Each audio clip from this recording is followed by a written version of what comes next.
हजरत हुसैन रजी अल्लाह ताला अन्हु का मौक़िफ़ ये था कि मैं यजीद जैसे आदमी के हाथ पर बैत करने के लिए तैयार, बोलो भाई, नहीं, मैं नहीं बैत करता इसके हाथ। क्योंकि यजीद के बारे में खबरें थीं, बाज़ कहते थे शराब पीता है। हजरत मुफ्ती मोहम्मद तकी उस्मानी साहब का उन्होंने फरमाया है कि किसी मुस्तनद रिवायत से साबित नहीं है शराब पीना, रिवायतें हैं मगर कोई ऑथेंटिक रिवायत नहीं है। तो अब नतीजा क्या निकला कि हजरत हुसैन रजी अल्लाह ताला अन्हु के पास कूफा से खुतूत आए। कूफा का गवर्नर था इब्ने ज़ियाद, वो भी यजीद का आदमी था, बड़ा जालिम आदमी था वो। अहले कूफा का के खुतूत आए कि आप आ जाएं यहां पर, यहां सब लोग आपके हाथ पर बैत करने के लिए तैयार हैं। हजरत हुसैन का ख्याल यह था कि अगर ये सब तैयार हैं तो यजीद की हुकूमत बगैर लड़ाई के, बगैर बड़े क़िताल के, मुसलमानों के खून खराबे के बगैर ख़त्म हो सकती है। आई बात समझ में? जो इंफॉर्मेशन आपको मिली थी, जो नॉलेज आपको मिली थी, वो नॉलेज गलत थी। अगर वो नॉलेज सही होती तो हजरत हुसैन कभी करबला की तरफ रुख ना करते, क्योंकि हजरत हुसैन का मौक़िफ़ भी यही था कि मुसलमानों की तलवारें आपस में ना चलें। हजरत हुसैन रजी अल्लाह ताला अन्हु के पास जब 50 से ज्यादा खुतूत आए हैं अहले कूफा की तरफ से कि आप आइए, आप आइए, आप आइए, तो पहले हजरत हुसैन रजी अल्लाह ताला अन्हु ने अपने रिश्तेदार जो आपके चचेज़ाद थे मुस्लिम बिन अकील, उनको भेजा। नतीजा क्या निकला? मुस्लिम बिन अकील का वहां पर हुकूमत ने गिरफ्तार करके उनको कत्ल कर दिया।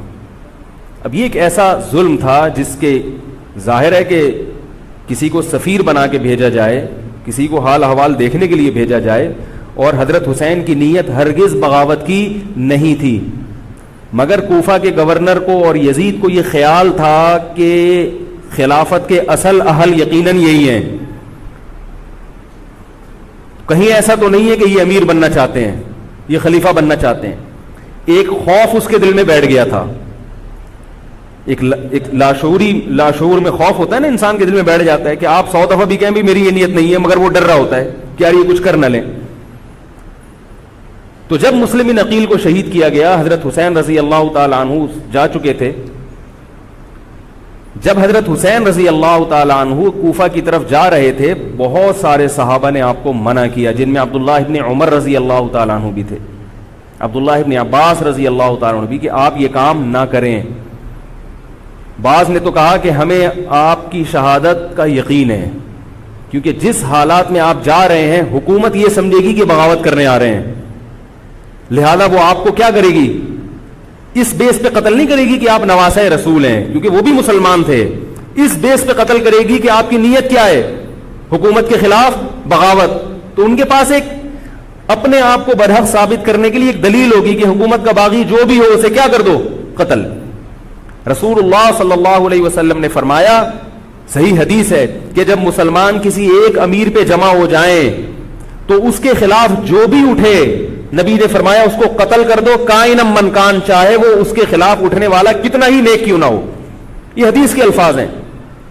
हजरत हुसैन का मौक़िफ़ ये था कि मैंने अभी तक यजीद की खिलाफत और हुकूमत को तस्लीम नहीं किया, लिहाजा मैं इस वईद में दाखिल नहीं हूं। अब हुआ यह कि हजरत हुसैन रजी अल्लाह ताला अन्हु जब गए हैं और करबला के मकाम पे पहुंचे हैं, तो वहां आप रजी अल्लाह ताला अन्हु को मुस्लिम बिन अकील की शहादत का भी पता चला, और अंदाजा हुआ, मैं बहुत शॉर्ट करके सुना रहा हूं, अंदाजा हुआ कि हालात ऐसे नहीं है जैसे मैं समझ रहा था। उबैदुल्लाह जो इब्ने ज़ियाद था बदबख्त, उसने हजरत हुसैन को यह कहा कि बगैर किसी शर्त के हजरत हुसैन को गिरफ्तार करके लाओ और मेरे हाथ पर बैत कराओ। ये रसूलुल्लाह सल्लल्लाहु अलैहि वसल्लम के नवासे की तौहीन थी कि आप सल्लल्लाहु अलैहि वसल्लम के नवासे हैं और उनके साथ ऐसे मामला किया जाए जैसे एक आम शख्स के साथ मामला करते हैं। इनको गिरफ्तार करके माज़अल्लाह घसीट के लाओ और मेरे हाथ पर बैत पर क्या करो, इनको मजबूर करो। हजरत हुसैन रजी अल्लाह ताला अन्हु का करबला के मैदान में मौक़िफ़ ये था कि मैं अगर बैत हूंगा तो डायरेक्ट यजीद के हाथ पे बैत हूंगा जो मुसलमानों का खलीफा है, इब्ने ज़ियाद के हाथ पर बैत नहीं हूंगा। ये भी इस तारीख का एक अहम पहलू है कि हजरत हुसैन ने कूफा जाने का इरादा तर्क कर दिया और करबला से शाम जाने का आप रजी अल्लाह ताला अन्हु ने इरादा कर लिया। और बाज़ मुअर्रिखीन ने लिखा है कि हजरत हुसैन जो वापस आ रहे थे तो वो करबला से गुजर रहे थे, वो वापसी का रास्ता ही शाम का रास्ता है। नहीं आ रही बात मेरा ख्याल है समझ? वो जिस ट्रैक पर चल रहे थे वो रास्ता कौन सा है? वो शाम को जाता है। ये इसकी अलामत है कि आप यजीद से मुलाकात के लिए, मुज़ाकरात के लिए तैयार, बोलो भाई, हो चुके थे। कि मैं खुद बराह रास्त यजीद से मिल के हाल अहवाल देखता हूं, अगर मुझे समझ में आए तो मैं उसके हाथ में बैत हो जाऊंगा। हजरत हुसैन रजी अल्लाह ताला अन्हु का मकसद हुकूमत के खिलाफ तलवार उठाना, बोलो भाई, नहीं था, वरना वो इसके लिए तैयार ना होते।